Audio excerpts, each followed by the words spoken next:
Hey all, so War 4 here against DSVG, an alliance that we have both beaten and been beaten by multiple times in the past.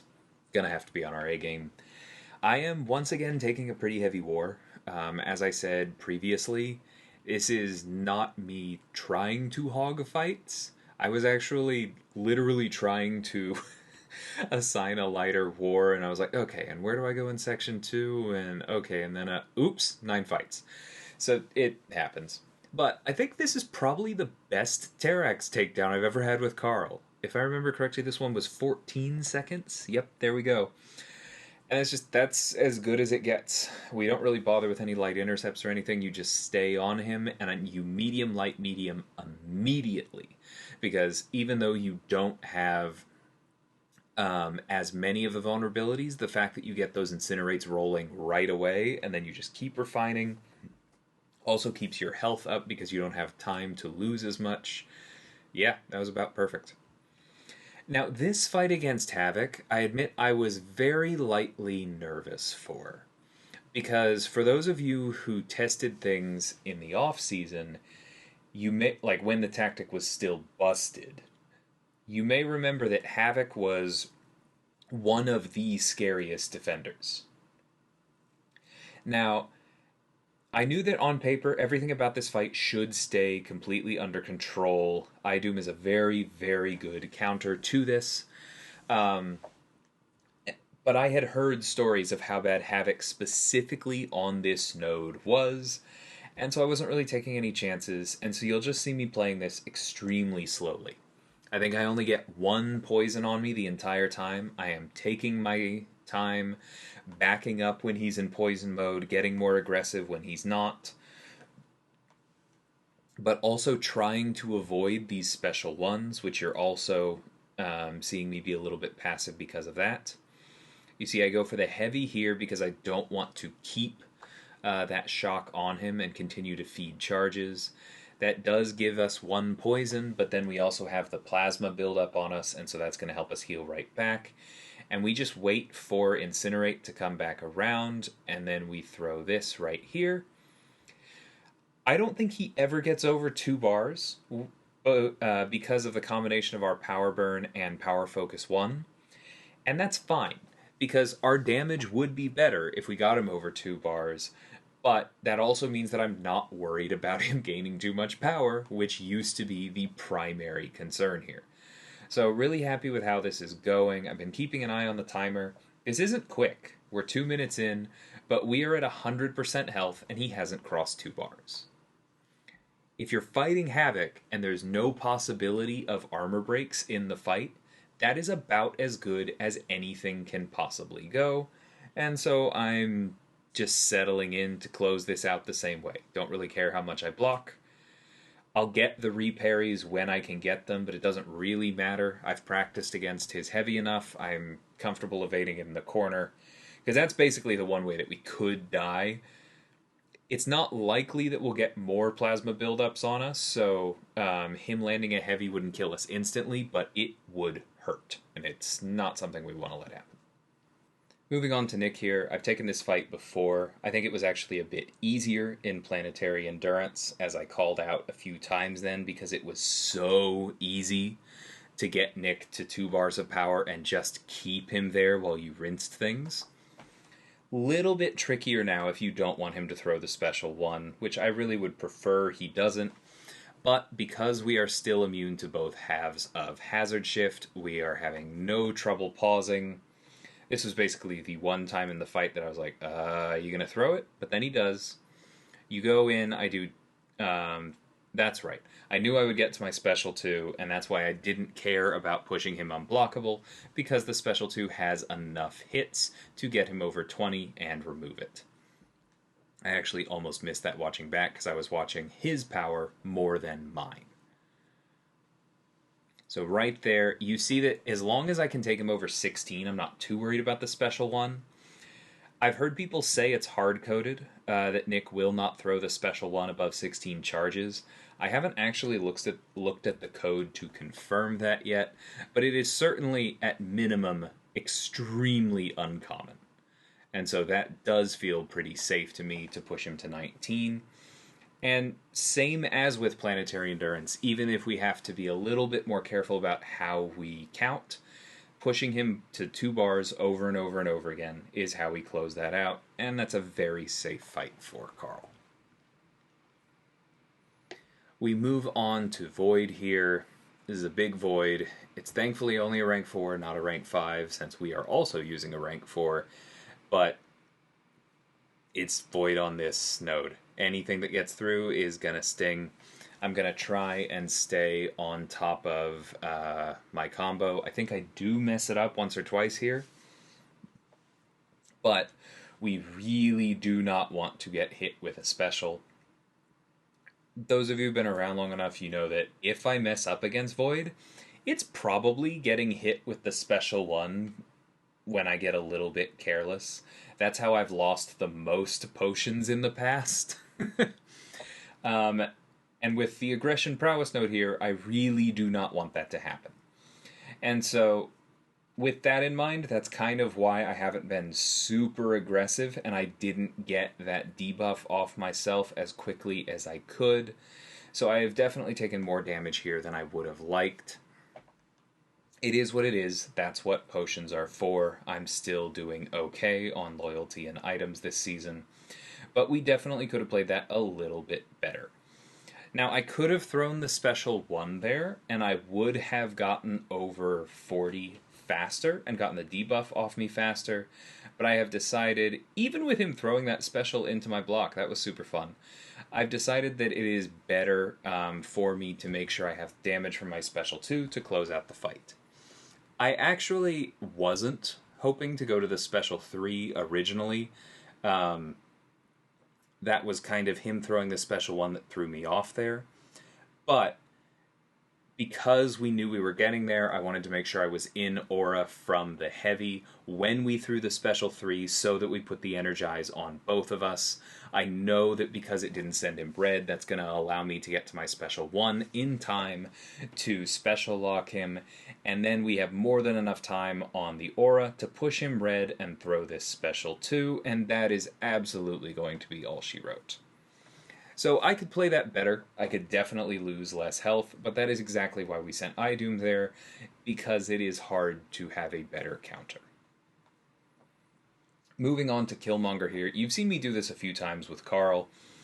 It's absolutely a fight that can go wrong in certain places, but because reverb is physical, as long as you are comfortable punishing those heavies with your light attacks, it should be pretty safe.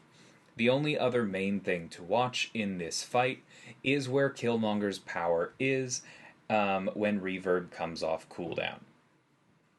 It could have been a little bit better managed here, because even if he throws this special 1 right here, he does have half a bar, and so we're going to take a little bit back. But it is physical damage, like we said, and so we're not too worried. Not my best. You notice we almost lose our refined form there, and because I was,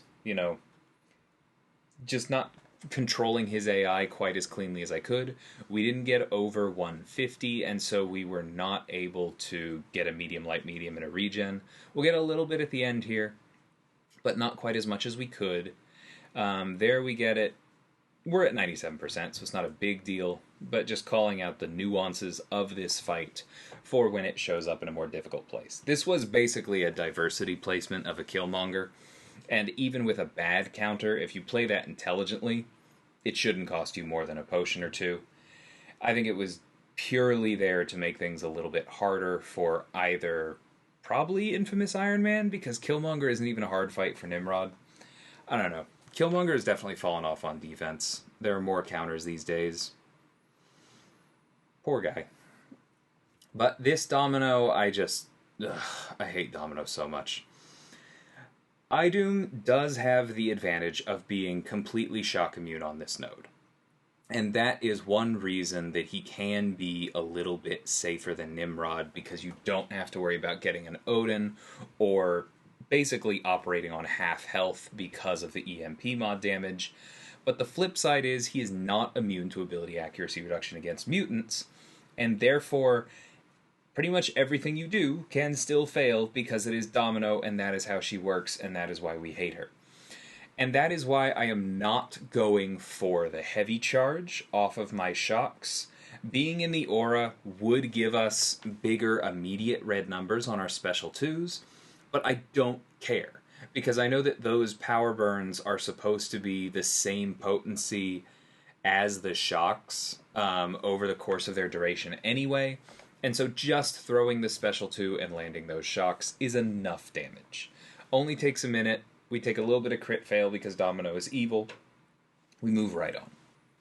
Heal that up and take this bishop. This one is almost not worth mentioning. iDoom was literally built to counter bishop above all else.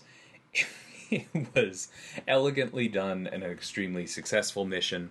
And basically the only thing you have to remember in this fight is to end your combos with heavies. Because the one weakness that iDoom has to bishop is that if he is not in the aura and he leaves a shock on bishop, then because bishop will be overloading, he will have unblockable specials. Now those unblockable specials will do almost nothing because he won't have any prowess, but that is the one way that you can actually get hit besides dropping your block as you're trying to dex out, like I did right there, in this fight. And so that is the one thing that you will see me consistently doing, is ending my combos in either heavies or specials to make sure I do not leave shocks on my opponent. Moving on to this Gorr fight in the middle. This one spooked me a little bit, I'm not going to lie. There isn't really a super clean counter to this mechanically, as in someone who deals with the debuffs and is immune to or resistant to all 3 of Gorr's methods of killing you, and who can deal with his regen. And so we were a little bit nervous because I was sure that Carl could do it, but we hadn't actually proved this yet. I hadn't seen someone else take a rank 2 7-star Gorr here yet, and there was just this little voice at the back of my mind that was like, but what if you can't outdamage the regen? I didn't think it was particularly likely, but it was there. Now, talking about the reasons why we sent this anyway, the biggest one is that Carl has no trouble pausing against Gorr, even when not on hazard shift.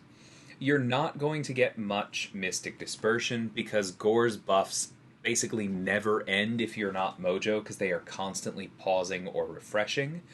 But the refreshing of that regen buff is actually not a refresh, it is a replacement with a new regen buff, because every time it happens, it is updated for what missing health is now. And because that old buff is ending, that triggers Carl's claws looking for when a buff ends for any reason, and so you get that free 3-second pause. And so that basically means that as long as you can hit Gorr periodically, you never have to worry about losing your form. You can see that that part about hitting Gorr periodically can be a little bit of a problem if he chooses to be a pain, because we only got 50 morph charges back on that first one. But that's okay, we are making good progress on his health. The passive incinerates are very much helping.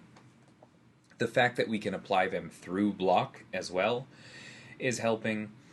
And we should get more morph charges off of this one. We'll see how this does. And we have him under 20%, but no vulnerabilities just yet. You can see that health ticking back up because we also don't really have access to any debuffs to reduce it with Despair. But I think right here I should go for the Refine. I didn't go for it immediately. I guess I'm still not going for it. I didn't go for it immediately in case he got difficult to bait, and I needed the option to re-up my forms. But you can see this special 2 with the vulnerability up does plenty of damage, and we close it out. And so yeah, not scared of Gorr with Carl. If I can take him there where I feel like I basically can't block, I can probably take him anywhere. Moving on to Sasquatch, this is the fight that did have me a bit nervous. because we have seen Sasquatch bosses taken down. We've seen 7-star Sasquatch bosses taken down in other battle groups. We've also seen a death to them. It's kind of the big thing right now because he is the largest, chunkiest 7-star defender. And even if the fight isn't that hard for whoever you pick, it's just a ton of health to chew through. The healing is very significant. It will be on pretty much all the time if Sasquatch is duped at all. It doesn't even need to be high sig. And these adaptive buffs building up over the course of the fight, giving him physical and energy resist, are going to make it that much harder to close out. We had actually thought about Quicksilver, and I maintained that he would do quite well, but his damage is all physical, so didn't really want to risk having to chew through adaptive. We knew that there was a pretty good chance I was going to be running Carl, and so that meant rank 4 iBomb, and so I decided to give this a go. As you can see, there's a lot of health. We are almost a minute in. God, I hate where the sun is on this map. We are almost a minute in. We're about 20% down, and he hasn't healed yet, right? So this is okay, but I was a little bit nervous with how the rest of this fight would go. It is worth noting that we spent the first bit of the fight getting up to the special 2, and that is when our damage really ticks off. So we are still in good shape, but I'm just very, very aware of the fact that this is going to slow down, and this dude has 800,000 health. Anywho, I should probably address a question that I would otherwise get in the comments. Yes, I could try to go for the Special 2 again and get another stack of Acid Burn. I'm aware that it does stack. I didn't think that was worth it. Because basically, even though I'm at 11 here, if you have any real tempo loss in Wrath of Terrax, you are going to be in trouble. You run the risk of potentially losing quite a bit of tempo. That's quite a bit of time for poisons to get consumed. And then maybe you lose both stacks of Acid Burn, and then you're actually in trouble. And so, having kind of gone over the benefits of having extra stacks, or of going to the Special 3, neither of them felt worth it to me. I just wanted to get my first stack up. You can see that we still ran out of poisons for a few seconds before I got to the Special 1 and got them back up, hence the elapsed duration on it. But I just wanted to focus on keeping this one stack up at all times with enough leeway to get me through Wrath of Terrax the multiple times it was going to come up during this fight. So he did catch me there with a quick heavy recovery, but honestly, given that we were running an invulnerability boost, I prefer eating that special to the face to blocking it and getting stunned, so it could be worse, and we get him down in 3 minutes. So a rank 2 Sasquatch definitely would start to creep closer to the 5-minute mark. Definitely a good boss, but I think iBomb would still be okay because, again, that first minute really was the slowest. And I'm just really glad that I took him to rank 4. Honestly, that was something I was kind of wanting to do as far back as when I was giving him the synergy, or giving Carl the synergy with him. I was like, cool, and then I'll take up iBomb. And I have, and now I've gotten to use him again, and I'm reminded that I really do like the character. He was great here, and I'm sure that will come up again this season, whether it's me or one of our other rank 4 Immortal Abominations. Anywho, hope y'all enjoyed this. We unfortunately did not win this war. I think we did play pretty well. BG3 was back to another 164. SSx overall, I think, died 5 times, but DSVG only died 3. Gotta be better, but 5 is a good trend from us over the previous 2 wars. If we can keep that going, I'm sure we'll turn it around and have a good season overall. Not worried at the moment. But until the next one, thank you so much for watching, and take care.